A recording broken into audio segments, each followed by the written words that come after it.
आप विधायक और दिल्ली वक्फ बोर्ड के पूर्व चेयरमैन अमनतुल्लाह खान हमारे साथ है।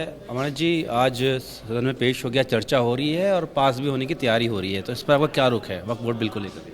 अब देखिए, तानाशाही है। वक्फ ज़मीनों को कब्ज़ा ये करने जा रहे हैं आने वाले वक्त में, और उन्होंने अपनी मंशा जो है जाहिर भी कर दी। कल अमित शाह जी ने कहा है कि 123 प्रॉपर्टियाँ जो दिल्ली की हैं वो प्राइम लोकेशन पर हैं। इसको लेकर आप कोर्ट भी गए थे? कोर्ट भी गए थे। कोर्ट ने माना कि ये सारी भाई वो तो सर्वे हुआ है ना उसका, तो वो 123 प्रॉपर्टियाँ क्या हैं बताएं तो सही। वो मस्जिद हैं, कब्रिस्तान हैं, दरगाह हैं, क्या हैं वो? तो 123 की 23 प्रॉपर्टियाँ जिसमें सब कब्रिस्तान हैं या तो मस्जिदें हैं या दरगाह हैं, और उसमें कुछ नहीं है बाकी कोई ऐसा। और जबकि वो रिकॉर्ड के अतबार से, रेवेन्यू रिकॉर्ड के अतबार से 123 प्रॉपर्टियाँ 62 डीडीए के पास हैं और 61 एलएनडीओ के पास हैं। तो ये वही तो ये करने जा रहे हैं कि जो वक्त के रिकॉर्ड में नहीं चढ़ा या रेवेन्यू रिकॉर्ड में नहीं चढ़ा उनको सबको ये कब्ज़ा कर लेंगे। उनको ये संदिग्ध मानेंगे, कहेंगे कि तो इसमें तो जो है गड़बड़ है और ये है। आपस में कोई भी रिट डालेगा, कोई भी कंप्लेन करेगा कि ये हमारी ज़मीन कब्जा, उसको ये कब्जा कर लेंगे। लेकिन ये भी कहा गया 2A और 3 के 7 में कि जो गैर विवादित हैं, इनको कोई विवाद नहीं है, वो ऐसा यथास्थिति ऐसी बनी रहेगी। भाई साहब, मैं कह रहा हूँ माता सुंदरी रोड पर जो कब्रिस्तान इन्होंने कब्जा किया उस पर क्या विवाद था? जो लाल मस्जिद के पीछे की ज़मीन है जिस पर ये सीआरपीएफ का कॉम्प्लेक्स बना रहे हैं, उस पर क्या विवाद था? उसको क्यों कब्ज़ा किया? सिर्फ यही तो था कि वक्फ रेवेन्यू में, वो वक्फ रिकॉर्ड में नहीं था, इनके पास ताकत थी, उस ताकत का मिसयूज़ किया, इस्तेमाल किया और ले ली। और ये जो ये कहते हैं कि ट्रिब्यूनल के अंदर सिर्फ केस चलेगा, तो ये 123 प्रॉपर्टी का केस तो हाई कोर्ट में चला। अगर ये कह रहे हैं तो गलत कह रहे हैं कि सिर्फ ट्रिब्यूनल में है। मर्जी है, हाई कोर्ट भी जा सकता है, सुप्रीम कोर्ट भी जा। बहुत सारे केसेस हाई कोर्ट में चल रहे हैं, बहुत सारे केसेस जो है सुप्रीम कोर्ट में चल रहे हैं, बहुत सारे ट्रिब्यूनल में चल रहे हैं। और ये कहते हैं कि 2 महिला नहीं रह सकती। अब से पहले मैं खुद दिल्ली वक्फ बोर्ड का चेयरमैन रहा हूँ, 2 महिलाएँ रही हैं, हमेशा 2 महिलाएँ रही हैं। एक शिया कोटे से थी और एक जो है सोशल वर्कर थी, जो दोनों महिलाएँ रहीं। और ये पहले से हैं कि 7 मेंबर होंगे, 7 में से 2 होंगे, 4 इलेक्टेड होंगे। तो अमन साहब, मैं यही पूछने वाला हूँ कि क्या बदल जाएगा इसके बाद? कौन से बिंदुओं पे आपको दिक्कते हैं, आपत्तियाँ हैं? देखिए, वक्फ मैनेजमेंट कमेटी, वक्फ जो है ये ऑटोनोमस बॉडी है। अब इसके अंदर क्लोज था कि मुस्लिम मेंबर होंगे।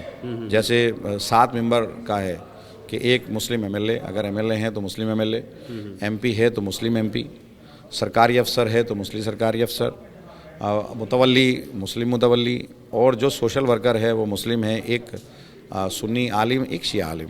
तो ये 7 मेंबर थे जो 4 इलेक्टेड थे और 3 नॉमिनेटेड थे। फिर इसमें से जो चुनकर आता था उसका ये इलेक्शन होता था, लेकिन मुस्लिम लफ्ज़ था। मैं ये कहना चाहता हूँ कि वक्फ बोर्ड के अंदर गैर मुस्लिम का क्या मतलब है, जबकि वो वहाँ तो कब्रिस्तान है। कह रहे ट्रांसपेरेंसी आएगी उससे। क्यों कब्रिस्तान में ये क्यों घुसना चाहते हैं? मंदिर के अंदर हमें बनाएंगे? भाई बिला वजह की बात है। ये सिर्फ उसको कब्ज़ा करने की एक साजिश है कि बोर्ड का रेजोल्यूशन भी इन्हीं के हिसाब से होगा और ज़मीन कब्ज़ा कर ली जाएंगी। मैं ये पूछना चाहता हूँ कि जो प्रॉपर्टियाँ वक्फ रेवेन्यू में, मतलब रेवेन्यू में वक्फ की नहीं है, वक्फ की चढ़ी हुई नहीं है, उनका ये क्या करेंगे? जैसे 123 प्रॉपर्टी हैं, जैसे माता सुंदरी रोड इन्होंने कब्ज़ा कर ली, जैसे तिकोना पार्क ये कब्ज़ा करना चाहते हैं जो इसके निज़ामुद्दीन के अंदर है, जो खुसरो पार्क ये बनाना चाहते हैं। ऐसे ही लाल मस्जिद के पीछे की सारी प्रॉपर्टी, लाल मस्जिद को भी उसके पीछे की सारी प्रॉपर्टी रेवेन्यू रिकॉर्ड में नहीं थी, वो सब कब्ज़ा कर ली। ये 123 प्रॉपर्टियाँ जो हैं जिसको ये प्राइम लोकेशन की बता रहे हैं, ये मस्जिदें हैं, कब्रिस्तान हैं, दरगाह हैं। ये कई बार सर्वे हुआ और कोर्ट ने माना भी कि इसमें एडमिनिस्ट्रेशन कंट्रोल जो है वक्फ बोर्ड का रहेगा, दिल्ली वक्फ बोर्ड का रहेगा। इन 123 प्रॉपर्टी का क्या करेंगे? क्योंकि रेवेन्यू रिकॉर्ड में तो ये 62 प्रॉपर्टियाँ डीडीए के पास हैं और 61 प्रॉपर्टियाँ जो हैं ये एलएनडीओ के पास हैं। तो उनके हिसाब से तो ये डीडीए की हैं और एलएनडीओ की हैं। तो मस्जिद को क्या करेंगे ये, कब्रिस्तान को क्या करेंगे? और ये तो कह देंगे कि रेवेन्यू रिकॉर्ड में ये जो है डीडीए की है और एलएनडीओ की, इसलिए हम कब्जा कर रहे हैं। सदन से पास होने वाला है, तो आप आगे क्या करने वाले हैं? क्या रुख रहेगा आप लोग का? देखिए, इंडिया गठबंधन पूरी तरह से एक साथ खड़ा है। मुस्लिम पर्सनल लॉ बोर्ड इसकी जो है वो मुखालफत कर रहा है, और जो भी उनका लाएअमल होगा हम पूरी तरह से उनके साथ खड़े होंगे। हम पूरी तरह से इस बिल के ख़िलाफ़ हैं, हम सड़कों पर भी ख़िलाफ़ रहेंगे और हम पार्लियामेंट के अंदर जो है हमारी पार्टी इसकी मुखालफत करेगी, इंडिया गठबंधन के साथ रहेगा। और ये सरासर तानाशाही है, अंदर घुसने की साजिश है। हमारी मस्जिदों को, कब्रिस्तानों को और पूरे हिंदुस्तान के अंदर जो भी प्रॉपर्टियाँ रेवेन्यू रिकॉर्ड के अंदर नहीं हैं उसको ये कब्ज़ा कर लेंगे। आपने सड़क का जिक्र किया, तो मुस्लिम पर्सनल लॉ बोर्ड ने भी प्रेस कॉन्फ्रेंस की 11:30 बजे, तो उन्होंने भी ये कहा कि चाहे सड़कें जाम करनी हो या धरना देना हो, हम उस सबको आगे जारी रखेंगे। तो एक शाहीन बाग की सूरत क्या दोबारा खड़ी हो सकती है? नहीं, अभी तो देखिए ये नहीं है, इस तरह की चीज़ नहीं है। हम लोग तो जो भी है भाई अब जो भी लाहे अमल मुस्लिम पर्सनल लॉ बोर्ड का और इंडिया गठबंधन का होगा, हम तो उनके साथ खड़े रहेंगे। लेकिन जिस तरह से ये दबाना, अभी मैं बात कर रहा था, अरे फ्लैग मार्च कर रहे हैं, ओखला में सारी मार्केट बंद कर दी। अरे डराना चाह रहे हो, धमकाना चाह रहे हो, क्या चाह रहे हो? ऐसे थोड़ा ना होगा। क्योंकि एएमआईएम ने भी ये कहा जहाँ से अंत हुआ था वहीं से शुरुआत होगी, दिल्ली से। शाहीन अरे बाग भाई मैं कह रहा हूँ भाई, बात वो है ही साथ नहीं। रहेंगे। बात ये है कि भाई आप ला रहे हो, आप डरा कर लाना चाह रहे हो, आप फ्लैग मार्च कर रहे हो, फोर्स लगा दी आपने। मैंने अभी एसएचओ से वहाँ बात की, भैया क्या चाह रहे हो? फ्लैग मार्च धमकाना चाह रहे हो, डराना चाह रहे हो? अभी तो कुछ भी किसी ने कोई प्रोटेस्ट का नहीं किया, अभी तो पार्लियामेंट में आया है ना।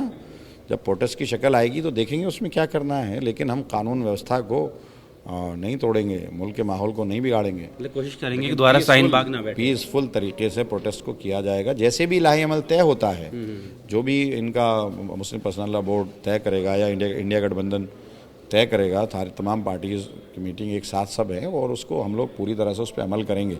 सड़कों पर आना पड़ेगा, सड़कों पर आएंगे, और अंदर लड़ना पड़ेगा, अंदर लड़ेंगे, उसमें क्या है। ठीक है, बहुत बहुत शुक्रिया।